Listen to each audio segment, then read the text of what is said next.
ध्वनिर्वर्णा पदं वाक्यमित्यास्पदचतुष्टयम् यस्याः सूक्ष्मादिभेदे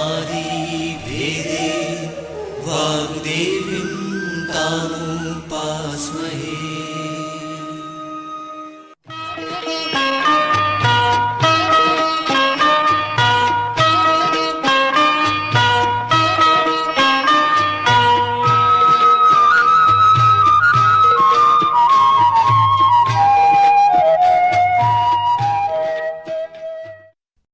मध्य प्रदेश भोज मुक्त विश्वविद्यालय का इलेक्ट्रॉनिक माध्यम निर्माण और शोध केंद्र EMPRC प्रस्तुत करता है प्रबंधन विषय पर आधारित ध्वनि कार्यक्रम अभिप्रेरणा।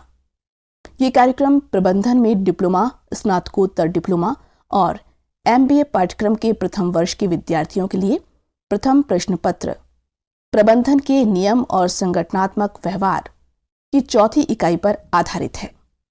इस कार्यक्रम का ध्वनि मुद्रण, संपादन और प्रस्तुतिकरण किया है अमर बहादुर यादव ने। तो साथियों, लीजिए सुनिए प्रबंधन विषय पर आधारित ध्वनि कार्यक्रम अभिप्रेरणा। आज प्रस्तुत है इस कार्यक्रम का दूसरा भाग।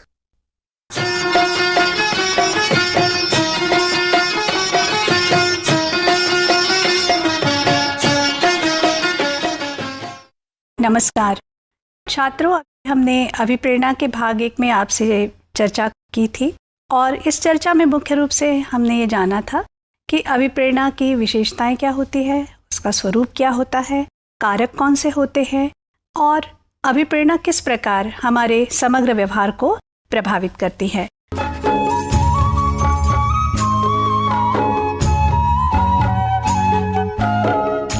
अभी हम चर्चा करने जा रहे हैं अभिप्रेरणा भाग 2 में। यहाँ आपको प्रबंधन में डिप्लोमा, प्रबंधन के नियम तथा संगठनात्मक व्यवहार, इसके प्रथम प्रश्न के इकाई 4 में बहुत काम आएगा। हमारी इस चर्चा सत्र के उद्देश्य है, इस चर्चा सत्र के पश्चात आप अभिप्रेरित व्यवहार की कसौटी समझेंगे, मैस्लो का आवश्यकता का पदानुक्रमिक सिद्धांत बतलाएंगे, मैकग्रेगर के सिद्धांत X व सिद्धांत Y की व्याख्या कर पाएंगे तथा आंतरिक व बाह्य प्रेरकों को समझेंगे।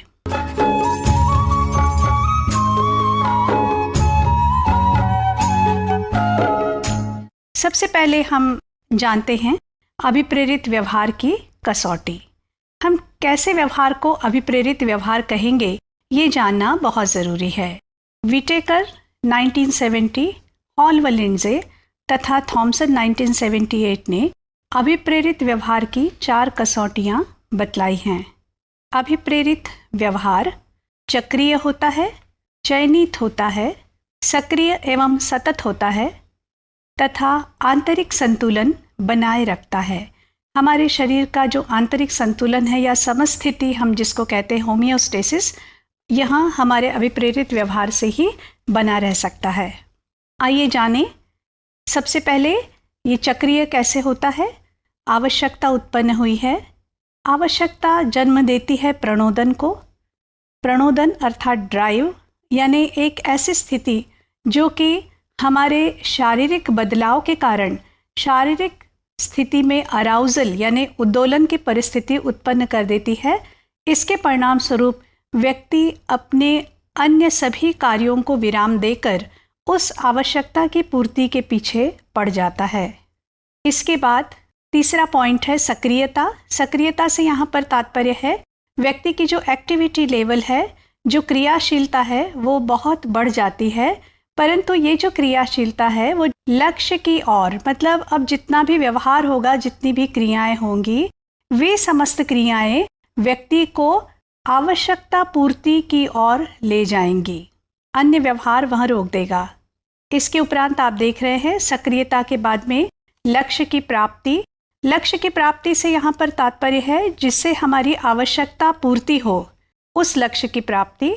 आवश्यकता की संतुष्टि हो गई लक्ष्य की प्राप्ति के बाद, और प्रणोदन के स्तर में कमी आ गई। तो जब प्रणोदन के स्तर में कमी आ गई, अब व्यक्ति के शरीर में फिर से संतुलन या समस्थिति बन गई है और अब व्यक्ति पुनः अपने जो उसकी नॉर्मल एक्टिविटी लेवल था, जो एक सामान्य स्तर था, उसमें लौट आएगा। हम इसे एक उदाहरण से भी स्पष्ट कर सकते हैं। जैसे सबसे पहले आप देखें आवश्यकता, तो आवश्यकता मान लीजिए किसी व्यक्ति में प्यास उत्पन्न हुई, पानी की उसको आवश्यकता है। इसके कारण जो शरीर में चेंजेस हो रहे हैं, बॉडीली चेंजेस, वो इतने अधिक है कि व्यक्ति अपने प्रत्येक कार्य को विराम दे करके चाहेगा कि उसको कहीं से प्यास बुझाने के कुछ तरीके, कुछ उपाय मिल जाए, और उसका जितना भी क्रियाशीलता का लेवल है, जो स्तर है, वो उसी एक उद्देश्य की ओर प्रेरित रहेगा, लक्ष्य प्राप्ति की ओर चलता रहेगा। लक्ष्य की प्राप्ति तक उसकी यह क्रियाशीलता निरंतर जारी रहेगी, क्योंकि हो सकता है कि उसे पहले अटेम्प्ट में पहले ही इसमें पानी न मिल जाए, तो वह किसी और तरीके से अपनी प्यास को कम करने की कोशिश करेगा। आवश्यकता की जब संतुष्टि हो जाएगी तो अपने आप प्रणोदन के स्तर में कमी आएगी। ये हमारे शरीर के आंतरिक जो परिवर्तन होते हैं उसके कारण प्रणोदन के स्तर में कमी आएगी, और ये इस प्रकार से एक चक्र बना रहता है।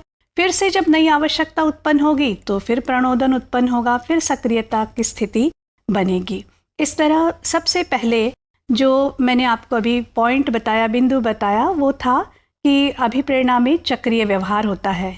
पहले आवश्यकता, फिर प्रणोदन उत्पन्न होता है, जिसके कारण व्यक्ति की क्रियाशीलता बढ़ती है, वह लक्ष्य की ओर अग्रसर होने लगता है। अंत में लक्ष्य पूर्ति से आवश्यकता की संतुष्टि हो जाती है, प्रणोदन का स्तर भी कम हो जाता है। आइए अब दूसरा बिंदु देखें। अभिप्रेरित व्यवहार की दूसरी कसौटी होती है, अभिप्रेरित व्यवहार हमेशा चयनात्मक होता है। It is the selective behaviour, क्योंकि व्यक्ति उस कार्य को नहीं करेगा, नहीं करना चाहेगा जिससे कि उसकी आवश्यकता की संतुष्टि नहीं हो पा रही। वह उसी व्यवहार के पीछे भागेगा जिससे उसकी जो आवश्यकता है, उसका जो प्रणोदन स्तर है, वो कम हो जाए। तीसरा बिंदु है अभिप्रेरित व्यवहार सक्रिय व सतत होता है। अब यहाँ पर कंटिन्यूएशन से हमारा जो तात्पर्य है वो ये है कि मान लीजिए कभी डिप्राइवेशन की स्थिति भी आ जाए। डिप्राइवेशन मतलब जो आवश्यकता है व्यक्ति की, वो आवश्यकता और अधिक बढ़ गई है, फिर भी, और लक्ष्य में जब अवरोध उत्पन्न होते हैं, जब बाधाएं उत्पन्न होती है, फिर भी व्यक्ति की सक्रियता निरंतर बनी रहती है। यदि यहाँ पर सक्रियता निरंतर बनी नहीं रहेगी तो हम ये कहेंगे कि अभिप्रेरित व्यवहार की तीसरी कसौटी की पूर्ति यहाँ पर नहीं हो रही है, इसलिए व्यक्ति का व्यवहार अभिप्रेरित नहीं है। पहले था किंतु अब नहीं है, क्योंकि उसने अपना वह व्यवहार, अपना वह कार्य बीच में छोड़ दिया, लक्ष्य की प्राप्ति उसे नहीं हो पाई। तो छात्रों, अभी हमने अभिप्रेरित व्यवहार की इन 3 कसौटियों के बारे में आपसे चर्चा की। अभिप्रेरित व्यवहार की जो चौथी कसौटी है वो बहुत महत्वपूर्ण है कि अभिप्रेरित व्यवहार से शरीर में समस्थिति बनी रहती है। अब थोड़ा सा सोचिए, जैसे हमारी जैविक प्रणोदन, जैविक प्रेरणाएं हैं, भूख, प्यास, निद्रा, मान लीजिए इनकी हम पूर्ति ना करें, वैसे ये स्थिति बनती नहीं है, क्योंकि जैसे ही आवश्यकताएं उत्पन्न होती है वो आवश्यकताएं इतनी प्रबल रहती है कि व्यक्ति उनकी पूर्ति करने के लिए, उस प्रणोदन का स्तर कम करने के लिए निरंतर सक्रिय बना रहता है। परंतु जब कभी भी ऐसी स्थिति आए कि वो आवश्यकता पूरी ही नहीं हो पा रही है, तो हमारे शरीर की जो समस्थिति है, होमियोस्टेसिस है, वो अवस्था नहीं बनी रह सकती। रक्त में शर्करा की मात्रा बहुत कम होने लगेगी, ग्लूकोज लेवल कम होगा, और इसके कारण व्यक्ति किसी न किसी प्रयास से ये कोशिश करेगा कि उसकी आवश्यकता की पूर्ति हो जाए और प्रणोदन के स्तर में कमी आ जाए। तो हमारी जो जीवित अवस्था है, हमारी जो संतुलित अवस्था है, उसे बनाए रखने के लिए भी अभिप्रेरणाएं बहुत आवश्यक है।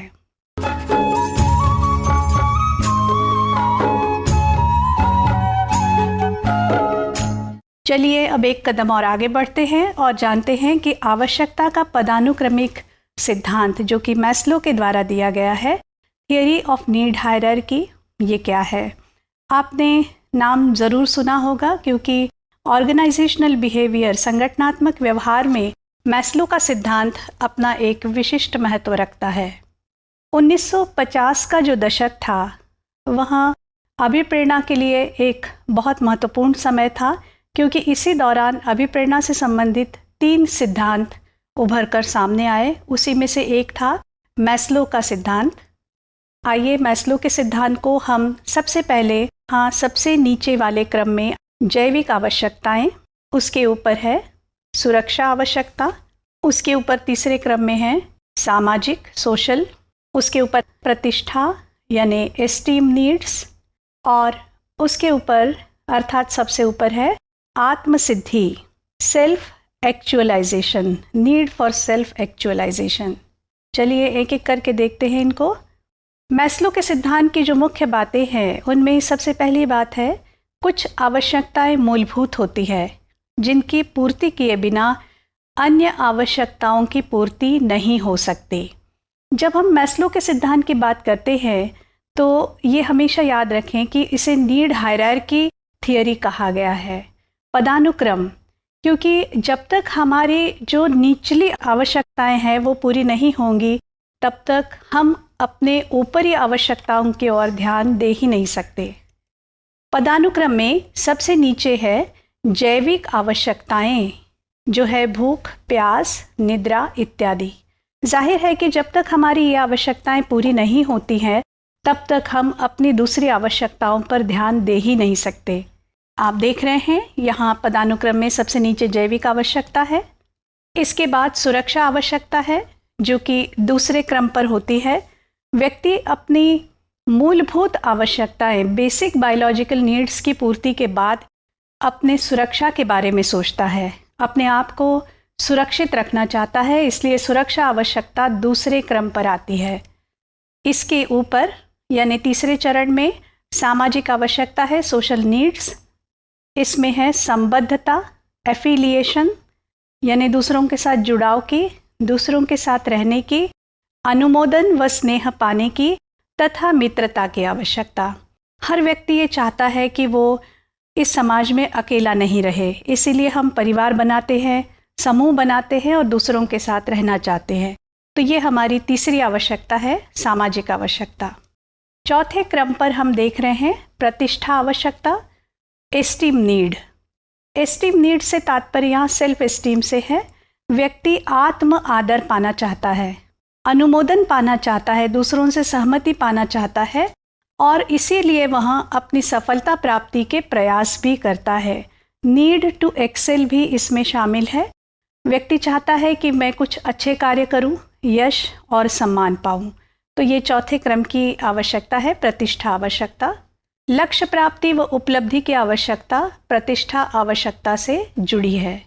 पदानुक्रम में सबसे ऊपर आत्मसिद्धि की आवश्यकता होती है। अब आत्मसिद्धि की जो आवश्यकता है, सेल्फ एक्चुअलाइजेशन, यहाँ तक सभी लोग पहुँच भी नहीं पाते।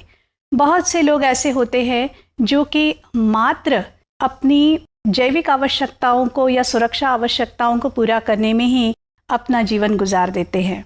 अब यहाँ आत्मसिद्धि शब्द को थोड़ा सा स्पष्ट करना ज़रूरी है।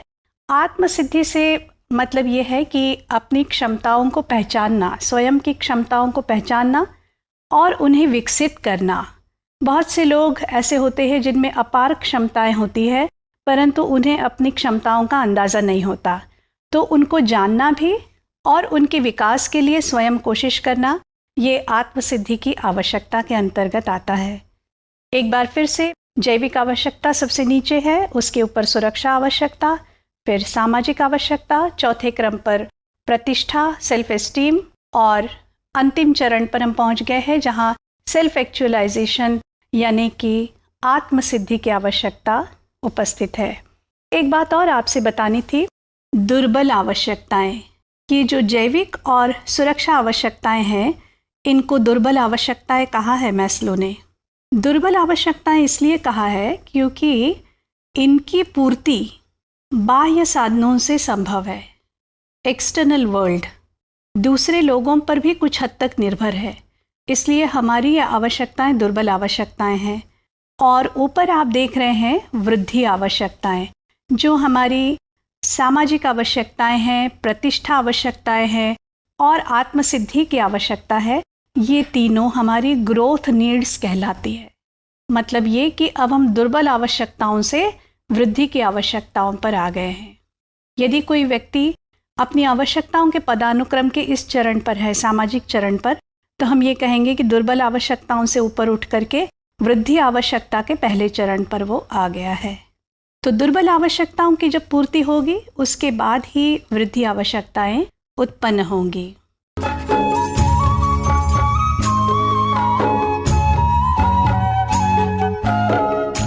तो अभी तक हमने मैस्लो के सिद्धांत की चर्चा की थी। मैस्लो का ये जो पदानुक्रमिक सिद्धांत है, इसकी व्यावहारिक रूप से क्या व्याख्या हो सकती है उसकी चर्चा हम छात्रों थोड़ी देर बाद करेंगे। अभी मैं आपके सामने एक और सिद्धांत को बहुत संक्षेप में रखना चाहती हूँ। मैकग्रेगर का नाम आपने ज़रूर सुना होगा, theory X and theory Y, जो कि व्यावहारिक मनोविज्ञान का भी बहुत प्रसिद्ध सिद्धांत है और अभी भी इतने समय उपरांत भी ओबी के क्षेत्र में, ऑर्गेनाइजेशनल बिहेवियर के क्षेत्र में अपनी इसने अभी भी छाप छोड़ रखी है। चलिए इसके मूल तत्व देखते हैं। अब ये सिद्धांत एक्स क्या है और सिद्धांत वाई क्या है। तो सिद्धांत एक्स की यह धारणा है कि कर्मचारी कार्य करना पसंद नहीं करते, उत्तरदायित्व का वहन नहीं करते तथा कार्य निष्पादन के लिए उन्हें मजबूर करना पड़ता है। मित्रों, एक बात आपसे यहाँ पर स्पष्ट करना बहुत ज़रूरी हो गया है। वो बात ये कि मैकग्रेगर ने कई वर्षों तक कई मैनेजर्स के व्यवहार का निरीक्षण किया और व्यवहार का निरीक्षण करने के बाद वे इस निष्कर्ष पर पहुँचे कि कर्मचारियों के बारे में मैनेजर्स दो प्रकार की अपनी धारणाएं बनाते हैं और इन्हीं धारणाओं को उन्होंने थियरी एक्स और थियरी वाई का नाम दिया है। तो थियरी एक्स की धारणा यह है कि कर्मचारी कार्य करना पसंद नहीं करते। इसी को हम थोड़ा सा और क्रमबद्ध रूप से आपको बताएं। थियरी एक्स की धारणा, कर्मचारी काम को नापसंद करते हैं व टालते हैं, कार्य निष्पादन के लिए उन्हें मजबूर, नियंत्रित व कभी कभी दंडित भी करना पड़ता है, उत्तरदायित्व का वहन नहीं करना चाहते, अतः वे मात्र निर्देशानुसार काम करते हैं, यानी कि किसी भी प्रकार का इनिशिएटिव नहीं लेंगे, वो पहल नहीं करेंगे, जितना काम उन्हें बताया गया है उतना मात्र काम करेंगे, फिर चुपचाप बैठे रहेंगे। चौथा पॉइंट, सुरक्षा को सर्वोपरि मानते हैं, वह कोई लक्ष्य नहीं रखते, मतलब अपने आप को, अपने शरीर को बचा के रखते हैं, ऐसा कोई एम्बिशन उनके जीवन में नहीं होता। तो ये धारणा थियरी एक्स की थी। अब थियरी वाई हम देखें। थियरी वाई की यह मूलभूत धारणा है कि कर्मचारी कार्य करना पसंद करते हैं, वे रचनात्मक होते हैं, जिम्मेदारी निभाते हैं व आत्मनिर्देशित होते हैं। अब आप सोच रहे होंगे कि ये थियरी वाई जो है वो बिल्कुल थियरी एक्स का उल्टा रूप है। तो बिल्कुल सही पहचाना आप छात्रों ने, क्योंकि थियरी एक्स में कहा गया है कि कर्मचारी कार्य करना पसंद नहीं करते, लेकिन थियरी वाई की मूलभूत धारणा यह है कि कर्मचारी काम को पसंद करते हैं। थियरी वाई के बिंदुओं को हम थोड़ा सा और विस्तृत रूप से देखें। कर्मचारी कार्य को खेल या विश्राम की तरह स्वाभाविक मानते हैं। उद्देश्य प्राप्ति में प्रयासरत व्यक्ति आत्मनिर्देशित व आत्मनियंत्रित होते हैं, यानी इन्हें किसी बाहरी डंडे की ज़रूरत नहीं है। They are self guided and they are self controlled. आत्मनियंत्रित होते हैं कि हमें खुद ब खुद काम करना है, खुद ब खुद अपने लक्ष्य तक पहुंचना है। यदि किसी समय हमारा काम समय सीमा से बाहर हो गया, नहीं हो पाया पूरा, तो वे उसे स्वयं ही दूसरे दिन पूरा करेंगे। तीसरा बिंदु है, औसत कर्मचारी भी जिम्मेदारी का वहन करना सीखता है। ऐसा नहीं है कि सिर्फ जो एग्जीक्यूटिव्स होते हैं वे ही जिम्मेदारी का वहन करते, बल्कि औसत कर्मचारी भी उत्तरदायित्व का वहन बखूबी करते हैं। रचनात्मक व नई सोच सभी में विद्यमान होती है। सभी में से यहाँ मेरा तात्पर्य है, चाहे वो कोई कर्मचारी हो, चाहे वो कोई मैनेजर हो, everybody has a creative mind. तो थियरी एक्स और थियरी वाई के मुख्य बिंदुओं को छात्रों अभी आपने समझा।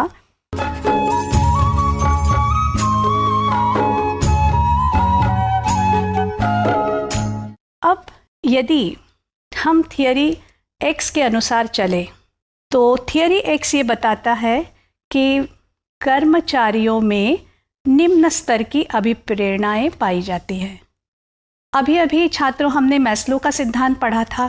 थोड़ा याद कीजिए, मैस्लो के सिद्धांत में मैंने आपसे कहा था कि जो जैविक आवश्यकताएं हैं और सुरक्षा आवश्यकताएं हैं वे निम्न स्तर की अभिप्रेरणाएं हैं या आवश्यकताएं हैं।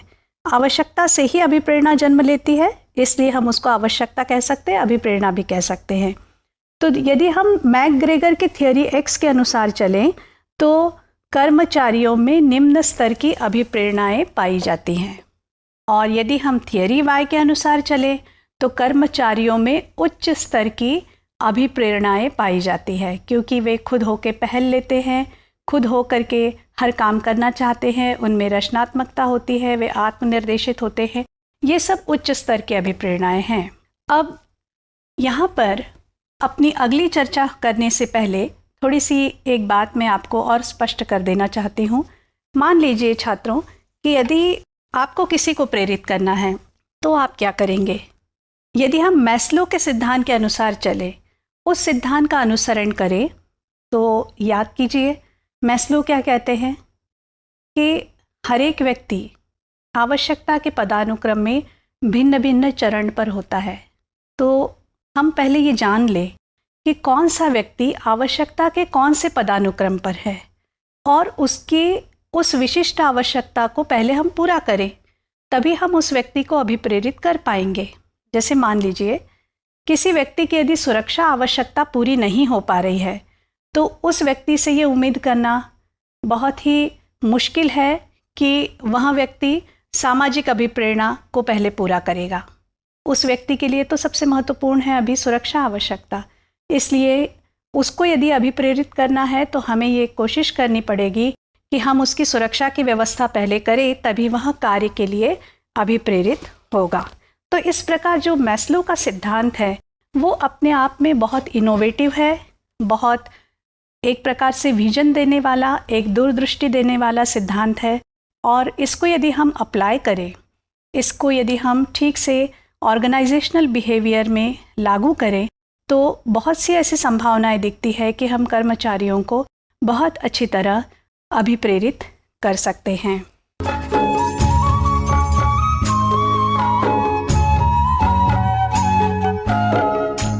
अब प्रश्न ये उठता है कि आंतरिक व बाह्य प्रेरणाएं कौन सी होती है?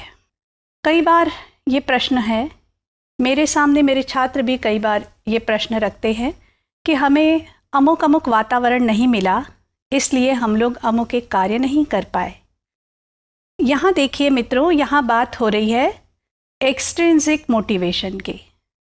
हमें अभिप्रेरणा बाह्य वातावरण से भी मिलती है, और अक्सर करके छात्रों को बाह्य वातावरण से ही प्रेरणाएं मिलती रहती है, अपने अभिभावकों से, अपने शिक्षकों से, अपने बड़े बुजुर्गों से या अन्य छात्रों से भी, अन्य मित्रों से भी।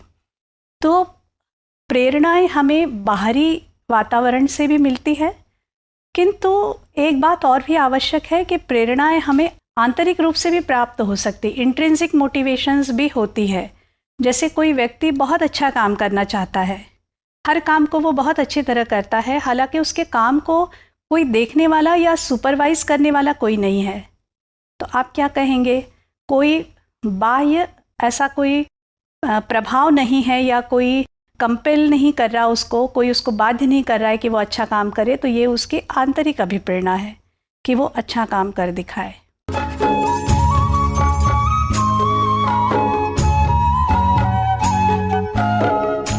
शिक्षक जो है वो अक्सर छात्रों को अभिप्रेरित करने का काम करते हैं, तो ये एक बाह्य अभिप्रेरणा हुई। कई बार संगठनों में ये देखने में आता है कि जो सुपरवाइज़र है, वो सुपरवाइज़र जिस तरह से कार्य की योजना बनाता है, कार्य की रूपरेखा बनाता है, और जिस गति से कार्य को चलाना चाहता है, उसी गति से पूरी टीम भी दौड़ पड़ती है। So the speed of the boss is the speed of the team. यानी यहाँ मोटिवेशन एक्सटर्नल है, बाह्य अभिप्रेरणा है, और अभिप्रेरक जो है वो है बॉस और बॉस की योजनाएं। छात्रों, एक और बात आपने सोची होगी, महसूस भी की होगी कि कई बार हम दूसरों को कार्य करते हुए देखकर भी अभिप्रेरित होते हैं। कई बार हम जब समूह में कार्य करते हैं तो भी हमें अभिप्रेरणा मिलती है। Working together works. जब आप समूह में काम करते हैं तो वो काम सफल हो जाता है। हम यहाँ पर एक और सिद्धांत की बस चर्चा तो नहीं करेंगे, बस उसके बारे में सिर्फ आपको मैं बताना चाहूँगी कि एक और बहुत महत्वपूर्ण सिद्धांत मैक्लेलैंड का सिद्धांत है, मैक्लेलैंड्स थियरी ऑफ नीड्स। मैक्लेलैंड का आवश्यकता का सिद्धांत, जिसमें मैक्लेलैंड ने ये बताया कि मनुष्य की कुछ बहुत महत्वपूर्ण सामाजिक आवश्यकताएं होती है और इन आवश्यकताओं से प्रेरित होकर के ही वह कोई भी कार्य करता है। उपलब्धि की आवश्यकता, शक्ति की आवश्यकता, संबद्धता की आवश्यकता, इसको इन 3 आवश्यकताओं को मैक्लेलैंड ने मुख्य रूप से बतलाया है।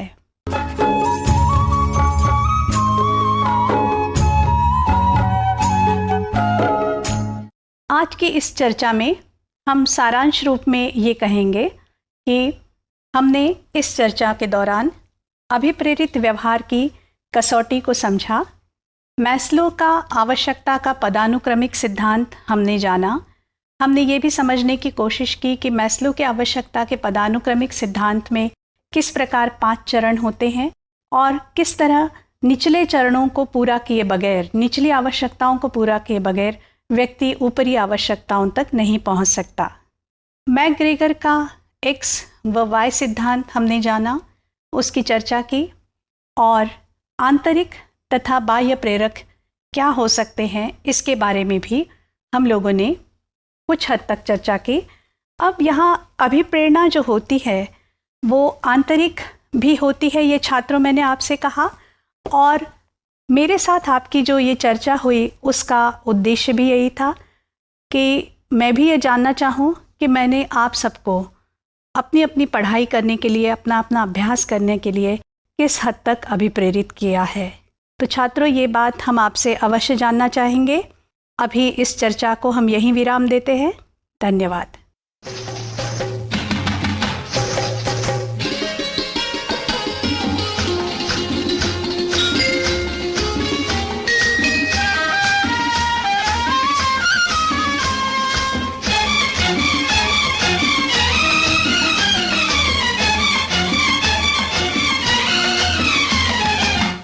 अभी आप सुन रहे थे प्रबंधन विषय पर आधारित ध्वनि कार्यक्रम अभिप्रेरणा।